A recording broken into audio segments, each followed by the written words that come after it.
So welcome to the chicken coop, friends. You're at that 1870s homestead, and my name's Rachel. And I'm in the middle of a project, and I didn't have quite enough potting soil to top off. Root out. Get out. The dogs love to come in here when we're in here. I'll go get the gate. And there's so many new followers here since last spring when I harvested compost. That is what I primarily use my winter coop for. The chickens work all winter long creating beautiful compost for me, and I harvest it every spring. So that's what we're doing today on a very small scale. I'm just harvesting what I need to finish today's project. Hey, out! Get! Go put them in the house. They're just gonna keep coming in.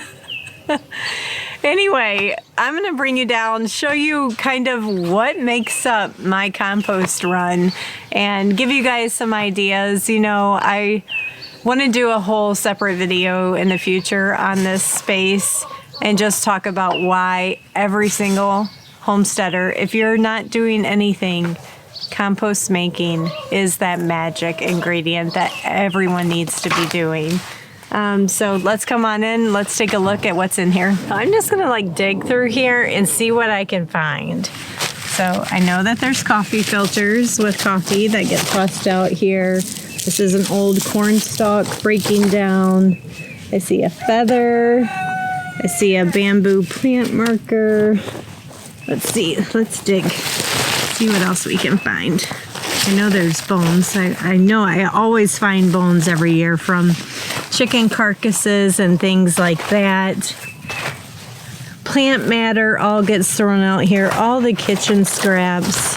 And anyway, we put a ton of wood chips in here last year to really beef up the compost making capabilities. And the chickens have been working a ton this spring, digging and turning and all kinds of fun stuff. All the leaves, grass clippings get thrown in here. Yeah, a whole head of garlic, or garlic skins. Yeah.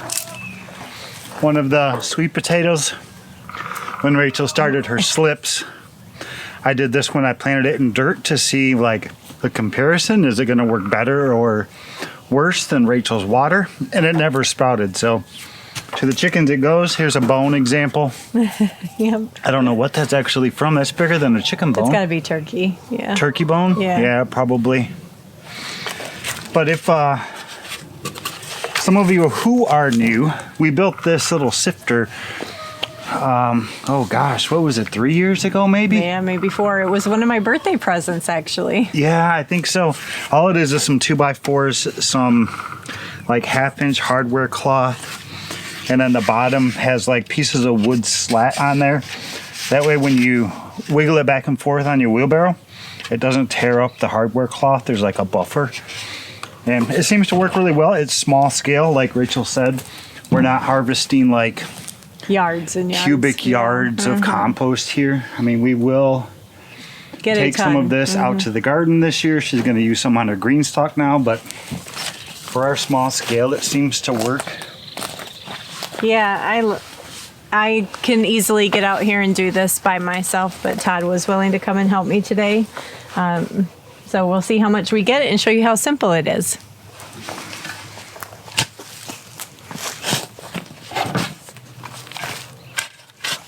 It's pretty nice and loose already. I want to show you guys how deep it is in here. Oh, here's another bone. Another bone. So I just threw everything out here. Look at that nice bone. So lots of bones. Anyway, you can't even see the bottom of the fence right here. The compost is so high, I'm losing it out of my fence. And you can see behind Todd. More bones. Yeah. You can see behind Todd, there's a wood border. And so I have to get in here and harvest it, or the chickens just work it so much that I can't keep up with it and they make too much. So it's a good problem to have.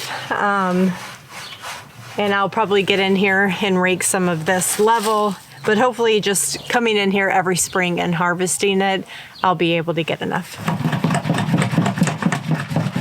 And all of this that was too big, because it doesn't fit through the holes. Whatever this is, it's not ready yet. So these wood chips go right back in. Maybe by next year, that stuff will be ready, or in the fall. But this is what it actually looks like. Yeah, well, some big chunks got through, but yeah, so this is what it turns out to. I don't know, can you guys see how beautiful that is? Like, oh my gosh, it's like sparkling. It's so beautiful. Magic dust, right? Yeah.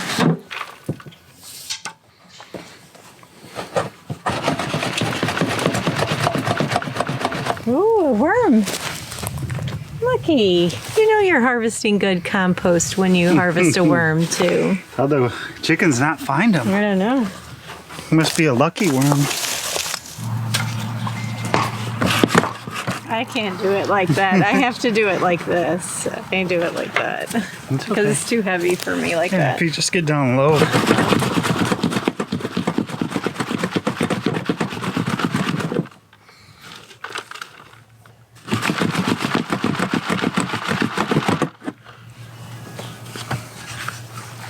Nice.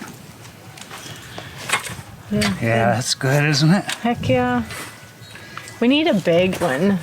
So we can just get your like tractor bucket in here and like put it on a trommel. And Oh yeah, like on the Gold Rush show. oh yeah. Oh, look at that fatty. Another one. Nice. Yeah, nice worms.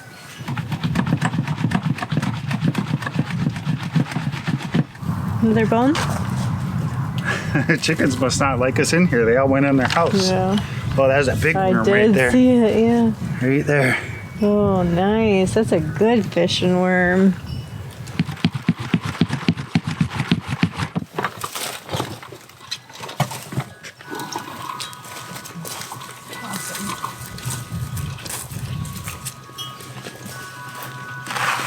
So I was starting on my second tower, my second GreenStalk tower, if you guys caught my last video. And I have 2 more bags of my like Pro mix stuff, but I didn't want to open another one for just this little layer that I need to top it off. So because peas, I'm going to be planting peas in here and beets.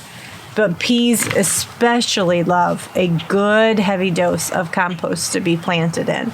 So I was like, hey, let's just go harvest some compost and I'll top these GreenStalk layers off with that. So I'm going to turn the camera though over to Todd while I fill these up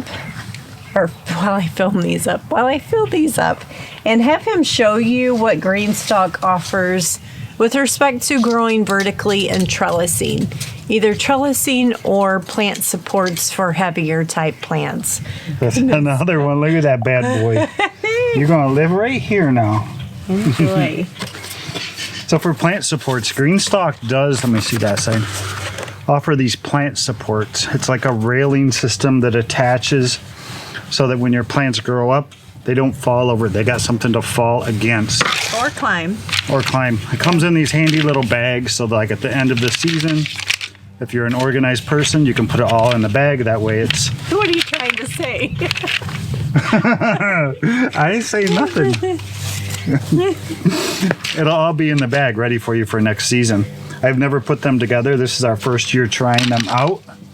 Rachel knew she wanted to try some new things this year, so basically says that, let's see, where's the instructions? Put this little part on first.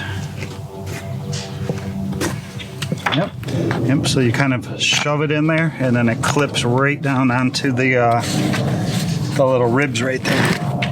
And then these pieces, let's see, there's a little round piece right there. So that round piece goes like that. And this round piece goes there, and then these connect to each other. I think this has to go this way first. Yeah, there we go.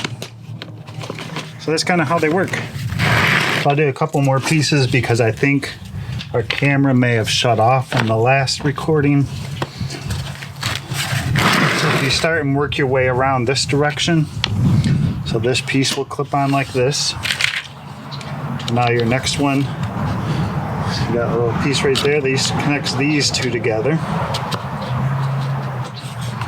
And then that goes on there. And then you work your way to the next one.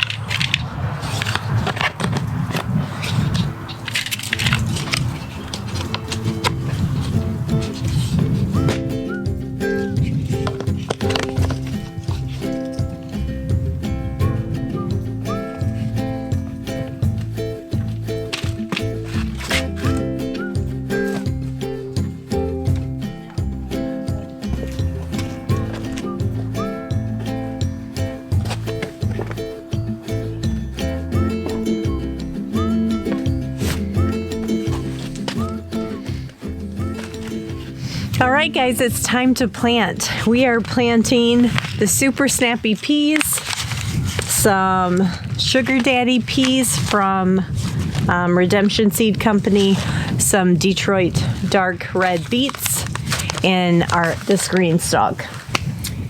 What I'm planning on doing is planting a spring crop rotation in my GreenStalks and then possibly a fall crop. We'll see how everything does. Maybe I'll get an interim rotation in here during the summer, but we'll see how harvest happens.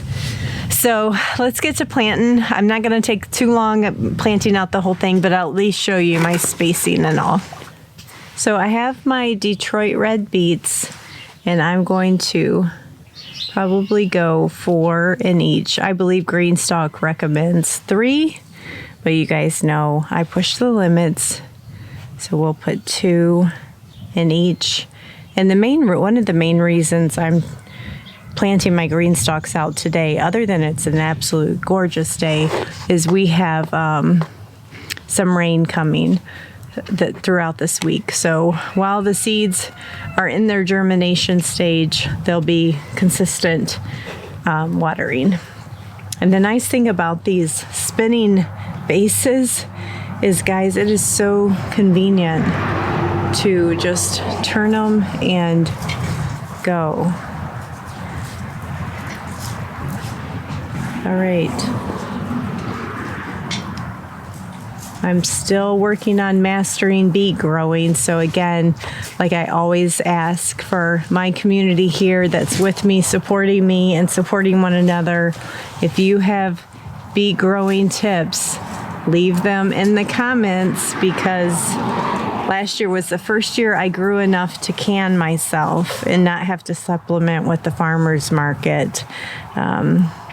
So we'll see what we learn about growing them in a GreenStalk, and if we can be successful at it, that's amazing. One of the things you might consider is pre-soaking your beet seeds before planting them out. I didn't take time to do that this time. So 1, 2. And the nice thing about homemade compost is as it rains and everything, it kind of naturally makes that protective barrier on top of the soil with like all the little wood chip pieces and stuff to help protect it from evaporation, not having naked soil. Okay, can you guys see this space? Yeah, so starting, I did 2 layers of beets. Now let's come down here and we'll get into the peas. So hopefully, I know there's gonna be shadows and stuff. I'm sorry about that, but we'll get into the peas. And these are just a Burpee brand of peas. And similar to beets, you can soak your peas to help the germination. I never do that. And I plant my peas much more intensely than GreenStalk recommends. So I'm going 5 in each GreenStalk planter. And now one of the things I haven't mentioned yet is, because this soil, doesn't have a lot of natural amendments to it, while I added compost and things like that, I am going to probably do every, 3 weeks or so, a good fish emulsion. I'm planting these 1 inch deep, by the way. A good fish emulsion watering. And the way that you do that is you just mix in your fish emulsion with your, 5-gallon bucket and then pour it into the top watering container.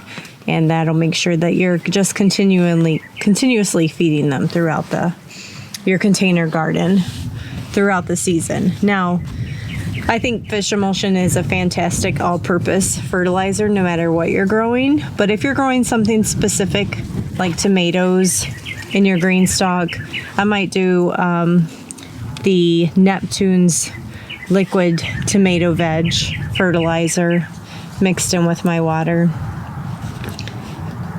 And if you guys aren't new here, I had these on my patio last year, and I have removed them from my back deck. I should say my back deck, not my patio, because my dogs ate my peas.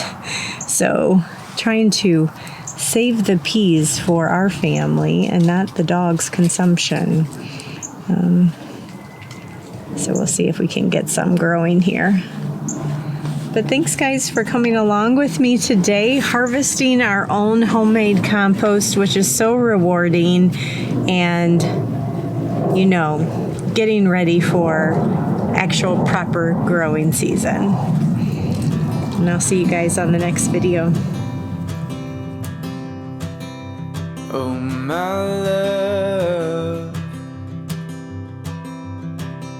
you're such a fragile thing, I know. And with the winter comes the ice, the snow, but I'm here to hold.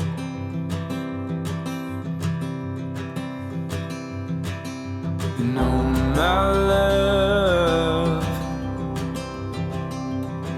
don't worry about the cold just yet. The trees haven't started to shed. Just feel the summer sun as it warms.